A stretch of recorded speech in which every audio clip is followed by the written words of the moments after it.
Naranasan niyo na ba na yung maramdaman na may gustong ipagawa ang Diyos sa inyo?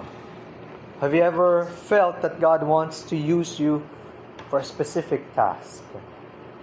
Of course, kung tayo yung mga anak ng Diyos as Christians, yun yung nilalagay ng Diyos sa puso natin, di ba? We would want to honor Him, we would want to follow Him, and to do what He wants. In fact, if you remember, nung ang Diyos ay nagtanong, and then He asked, "Who shall we send?" Sabi ni Isaiah in Isaiah 6:8, "Here am I, send me." There was that willingness na inilagay ng Diyos in His heart. Baliktad naman kay Jeremiah, nung tinatawag siya ng Diyos, sabi niya, "I'm but a child. Hindi ako pwede, Panginoon." But God reassured him in Jeremiah 1:7, "But the Lord said to me, do not say I am a youth, for you shall go to all to whom I send you, and whatever I command you, you shall speak. Do not be afraid of their faces, for I am with you to deliver you, says the Lord." So, talagang dadating yung time. If we are truly children of God, we would come to a point when we have to learn to listen and trust God and follow Him. In fact, instead of resisting God's call, our prayer should be similar to Psalm 143, verse number 8. "Cause me to hear your loving kindness in the morning, for in you do I trust. Cause me to know the way which I should walk, for I lift up my soul to you." Yun yung pagkakaroon ng close encounter with God for His leading in our life.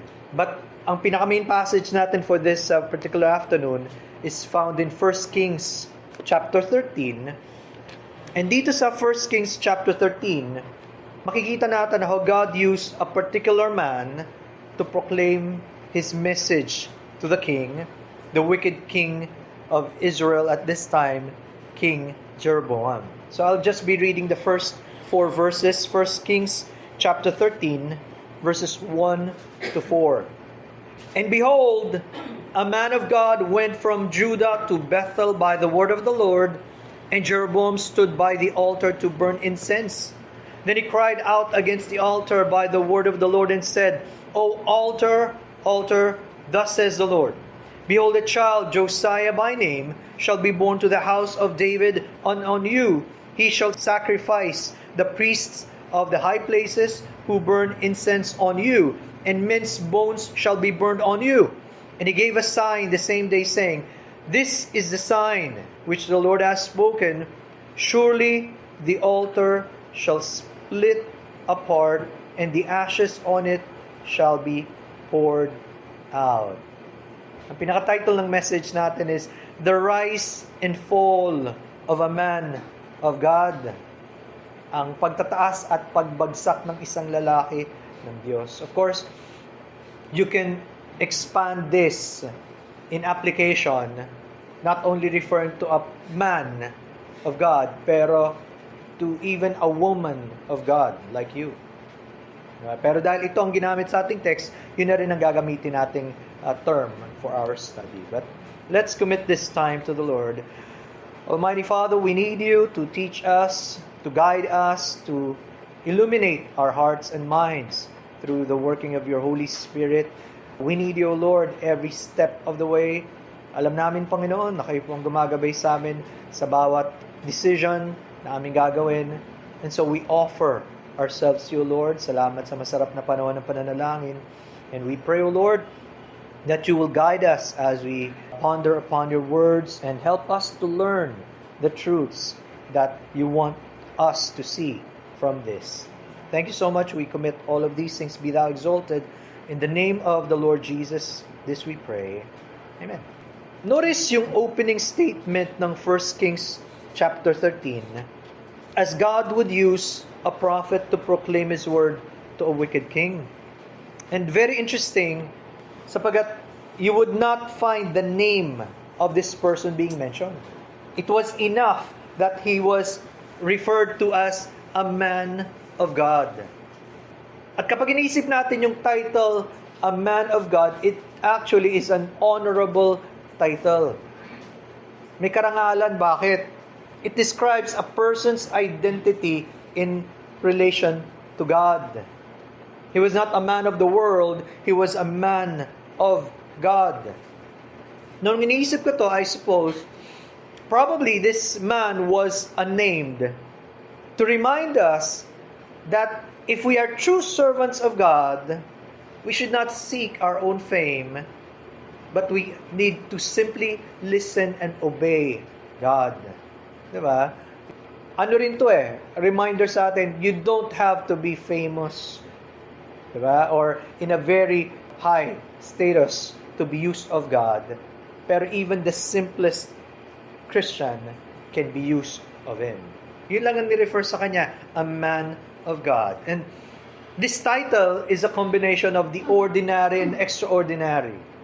Bakit ordinary? Kasi he was a man. A man just like us. Kagaya natin, tao. Di ba? Pero he was a man of God. Meaning, he was owned by God Himself, the Almighty God. Ang Diyos na makapangyarihan sa lahat, siya ang kumikilos sa buhay ng taong ito. So it was a very special relationship that he had with God. And God would use him in a great way. Naisip ko tuloy yung combination na binigay ni Apostle Paul in 2 Corinthians 4:17. We have this treasure in earthen vessels. Diba nabanggit ko nga last time, paano mangyayari na tayo, just like clay, marupok, diba, weak, parang hindi mo sabing napakahalaga, pero this treasure is in this earthen vessel. Bakit? Bagamat marami tayong kahinaan, we are weak, but God is strong. At gagamitin niya tayo in our weakness to proclaim the glorious gospel to people. Yun yung makilala ang Diyos at magkaroon ng relasyon sa Diyos, wala nang hihigit pa. So that's a great privilege na pwedeng gamitin tayo ng Diyos. Ano man tayo, lalaki man o babae. We can be men and women of God. But as we look at this story, we can learn some things about what it means to be a man or a woman of God, for that matter. First of all, a true man of God listens to God and follows His word. Mahalaga yun, di ba? Ang isang totoong lalaki ng Diyos, o kahit babae ng Diyos, ay nakikinig sa Diyos at sumusunod sa kanyang mga salita. Verse 1, yun ang opening eh. And behold, a man of God went from Judah to Bethel by the word of the Lord.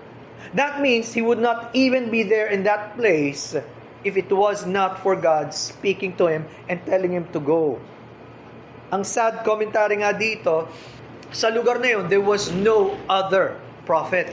Kailangan pa niya maglakbay, bagamat hindi daw ganun kalayo yung lugar na iyon, pero kailangan pa niyang maglakbay para lang ipangaral yung salita ng Diyos. So dun mismo sa specific place, wala. But God sent him there. And why? Babanggitin sa mga susunod na verses, the second part of verse 1 hanggang verse 3, sabi doon, and Jeroboam stood by the altar to burn incense. May paglayo ang bansang Israel sa Diyos. At in this particular case, itong si Jeroboam, who became a wicked king, dinivert niya ang mga tao sa pag-worship sa true God. Nagpatayo siya ng dalawang lugar so that they would not go back to Jerusalem anymore. Natakot siya. Sabi niya, if they go back to Jerusalem, they might plead allegiance again to Rehoboam, who was the son of Solomon. Baka mawala sila. So what he did, with his wicked mind and heart, nagpatayo siya ng dalawang places in Dan and Bethel so the people can worship false gods. And this was the time he was there to offer. So he was usurping the role of the priest. Sabi doon, verse 2, then he cried out against the altar by the word of the Lord and said, O altar, altar, thus says the Lord, behold, a child Josiah by name shall be born to the house of David, and on you he shall sacrifice the priests of the high places who burn incense on you, and minced bone shall be burned on you. And he gave a sign the same day, saying, this is the sign which the Lord has spoken. Surely the altar shall split apart, and the ashes on it shall be poured out. Now, it was a message of judgment because God was showing He was not pleased with the way this king was actually leading the people. He was leading them to sin all the more.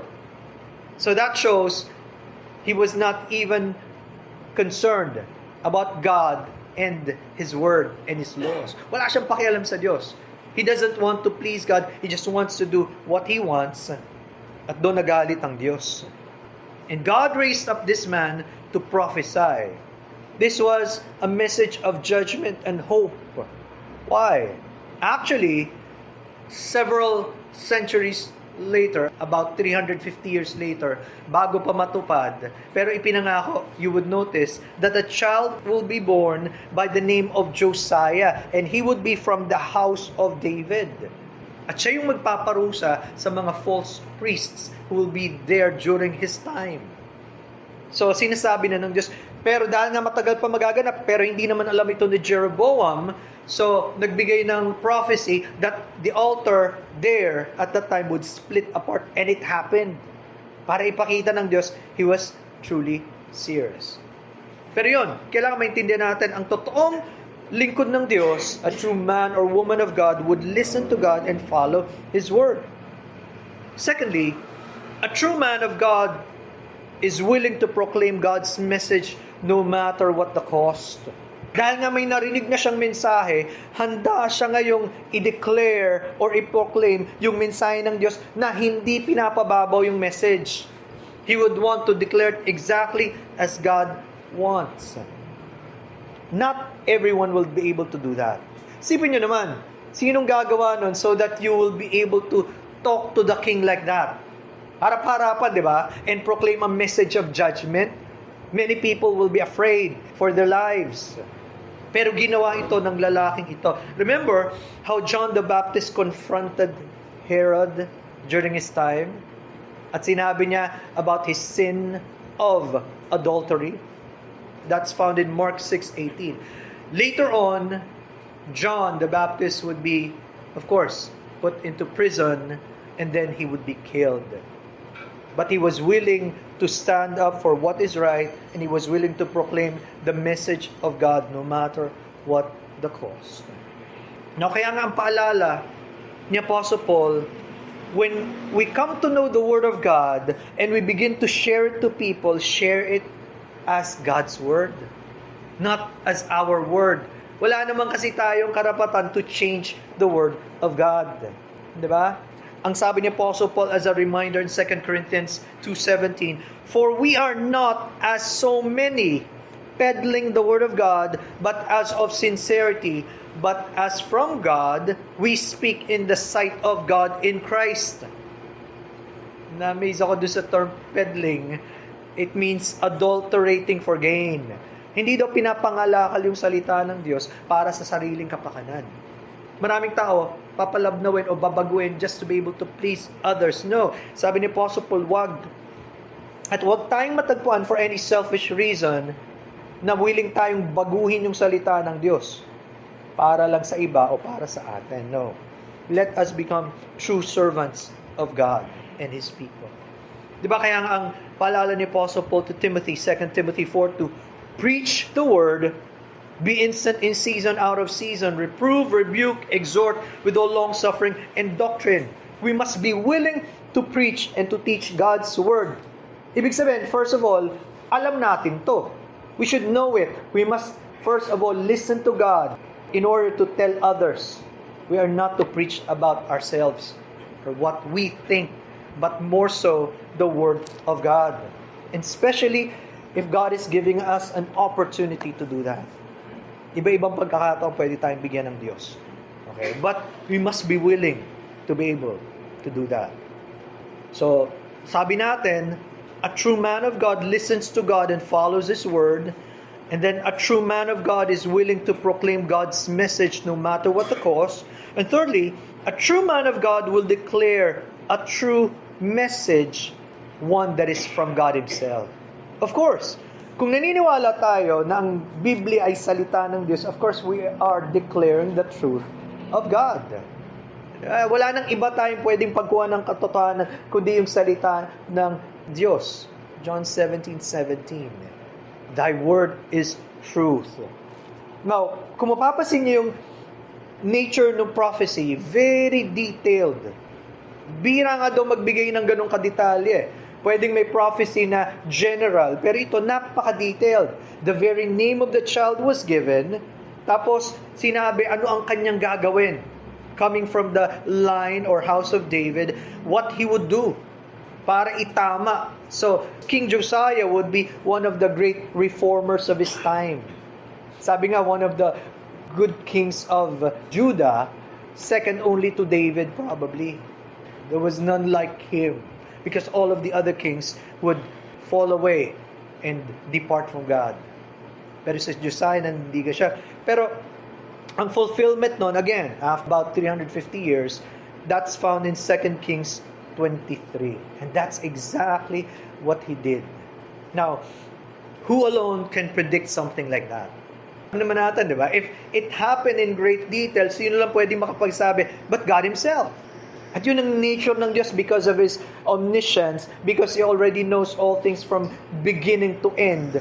There is none like Him. In fact, sabi sa Isaiah 46, 9-10, remember the former things of old, for I am God, and there is no other. I am God, and there is none like me, declaring the end from the beginning, and from ancient times things that are not yet done, saying, my counsel shall stand, I will do all my pleasure.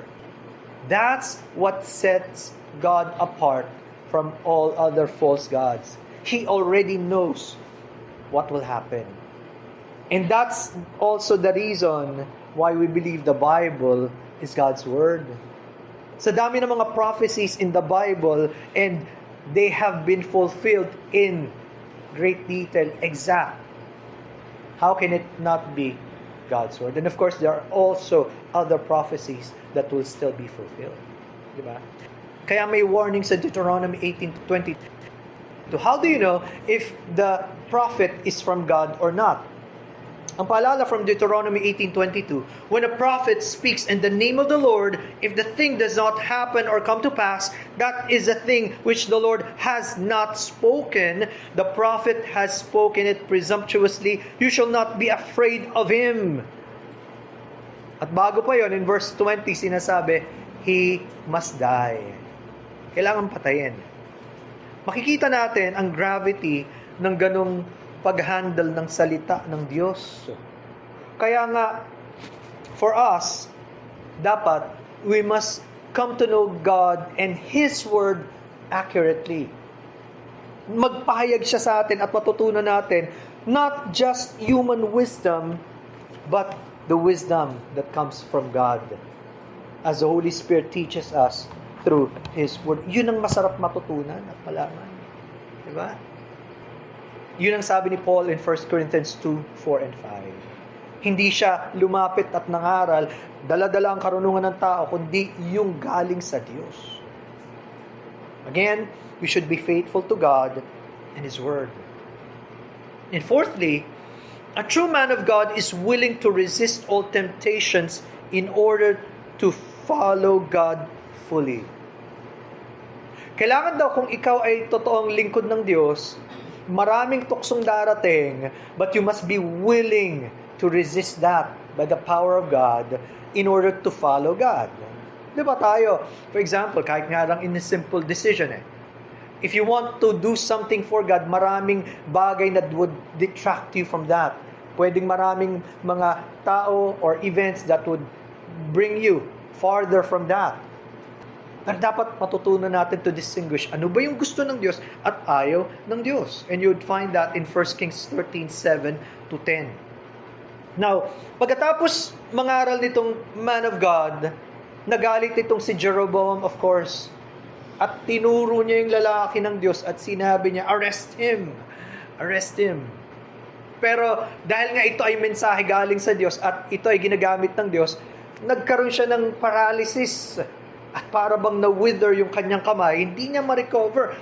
Siyempre, natakot siya. Sabi niya, pwede bang ipanalangin mo ko? Could you pray for me?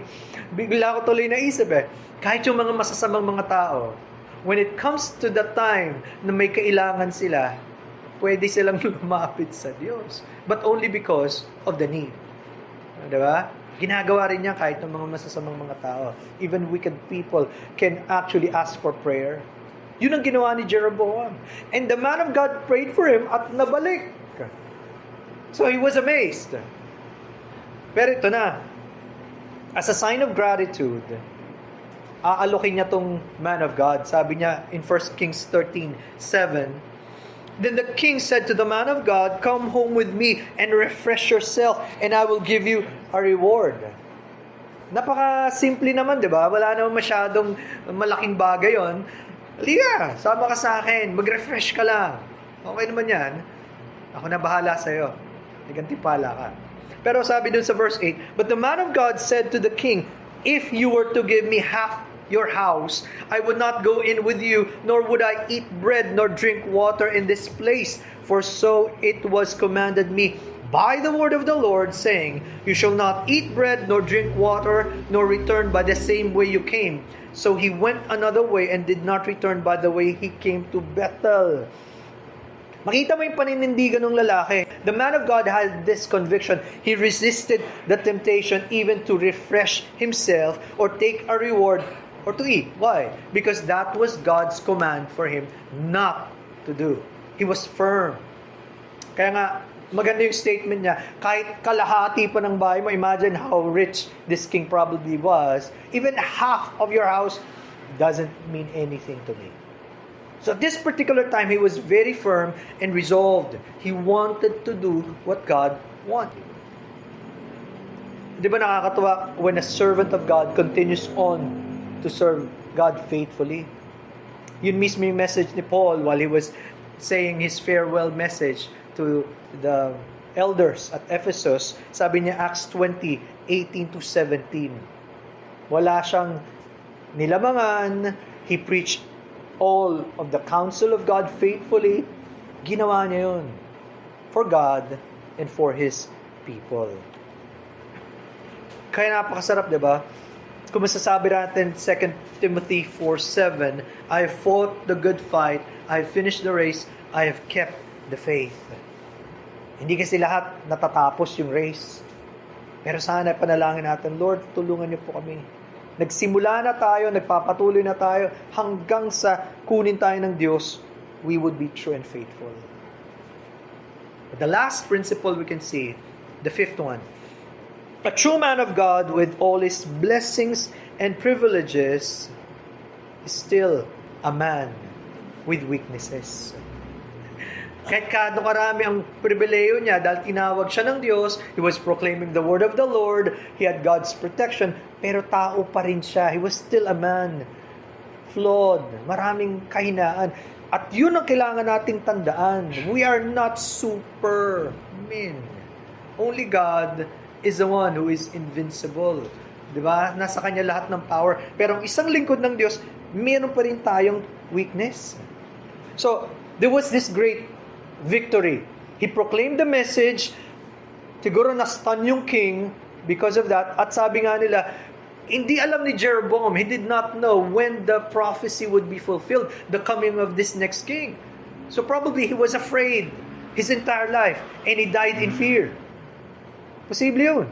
Hindi naman kasi sinabing matagal pa darating eh. So yun ang naging buhay niya. Lumayo siya sa Diyos eh. Nabuhay siya sa takot. Pero after he left, meron siyang nakilala.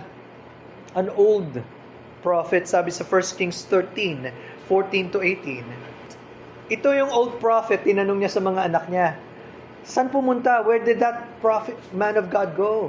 Sabi dun. So, sabi dun sa 14, and went after the man of God and found him sitting under an oak. And he said to him, are you the man of God who came from Judah? And he said, I am. And he said to him, come home with me and eat bread. Ito na naman yung invitation.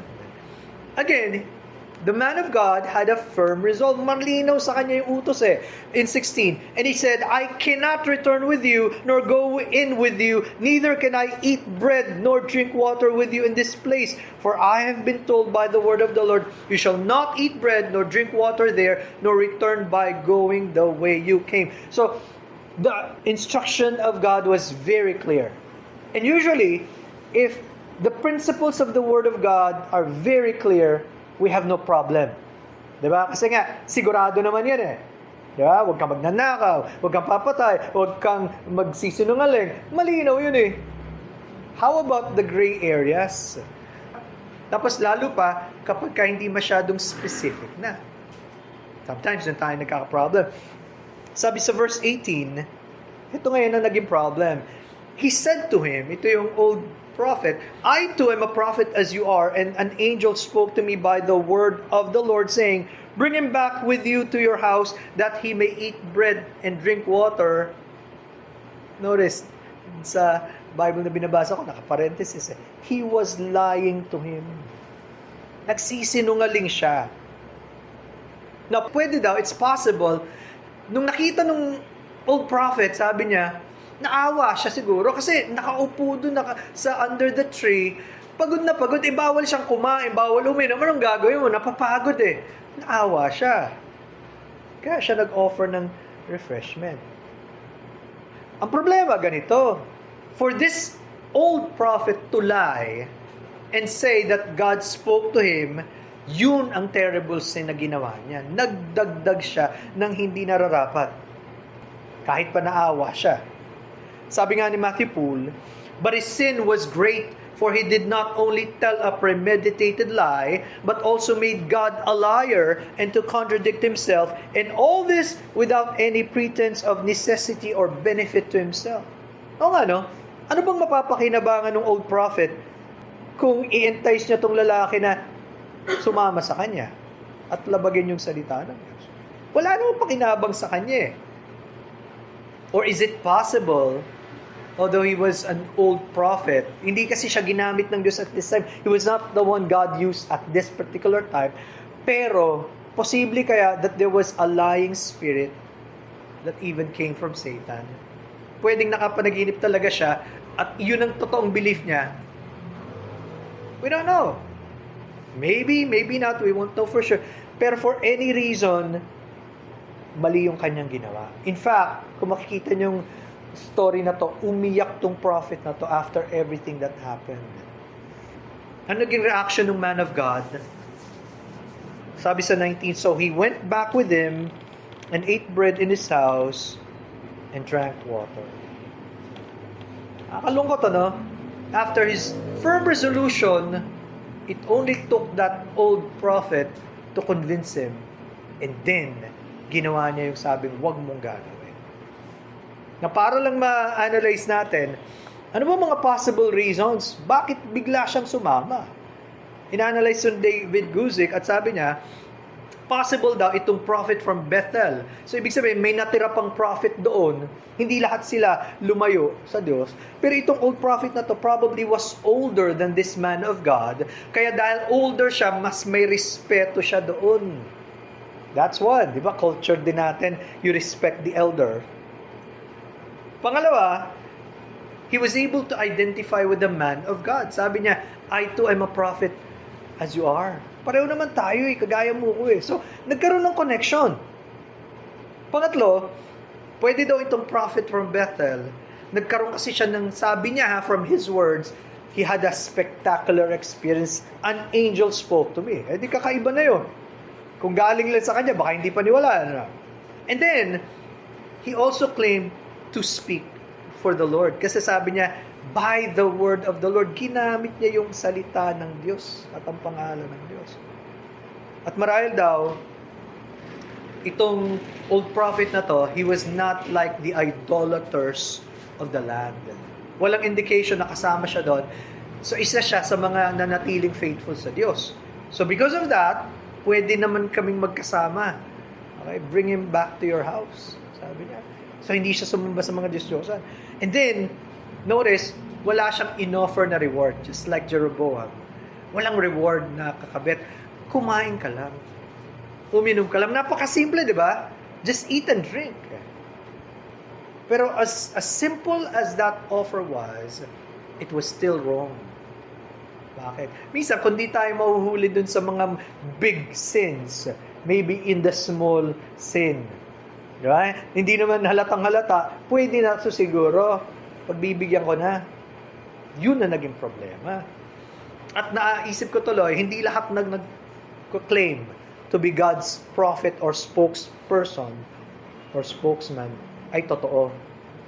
Not all would be truly God's prophet or spokesperson. Remember Apostle Paul, why he was so adamant to say in Galatians 1:8, even we, ginamit niya yung we, meaning the Apostle Paul himself or his companions or even an angel of God would preach a different gospel, then they should be accursed or anathema. Huwag mong tanggapin because it's already given by God, fixed. You cannot change it no matter what you do. Kahit angel pa yan. Ganun siya ka-firm because you can never change the Word of God. And so that's why we have the same gospel. Even if centuries already passed. Na ito, makita nyo, no? Yung simple na kanyang disobedience would cost him not just his service to God or his usefulness to God, but his life. Ganun naging mabigat. It was a great responsibility. He was being used of God, pero there was also a great cost. Yung consequence. Sabi dun sa verses 20 and 22 of 1 Kings 13, now it happened as they sat at the table that the word of the Lord came to the prophet who had brought him back. And he cried out to the man of God who came from Judah, saying, thus says the Lord, because you have disobeyed the word of the Lord and have not kept the commandment which the Lord your God commanded you, but you came back, ate bread and drank water in the place of which the Lord said to you, eat no bread and drink no water, your corpse shall not come to the tomb of your fathers. Totoo na, ginamit na tong old prophet. Why? Again, to preach a message of judgment to the man of God. Supposed to be yung tagapagbigay ng mensahe, the one who was supposed to give the message of God, was now the one being given the message to as a judgment. And true enough, verse 24, dumating, pag-alis niya doon sa place na yun, a lion met him and he was killed. Kaya sabi ko nga, the old prophet, na-touch siya, umiyak siya. He cried because of what happened. And sabi niya sa mga anak niya, kung saan niyo ko ililibing, dun sa pinaglibingan dun sa man of God. He had his fault. Pero ultimately, it was the decision of the man of God. Siya pa rin na magde-decide. Would he follow God completely or medyo lilis ng konti? Ang paalala ni F.B. Meyer, when we have received a direct command fresh from the lips of Christ, we must act on it and not be turned aside by a different suggestion made to us through the lips of professing Christians. Deal with God at first hand.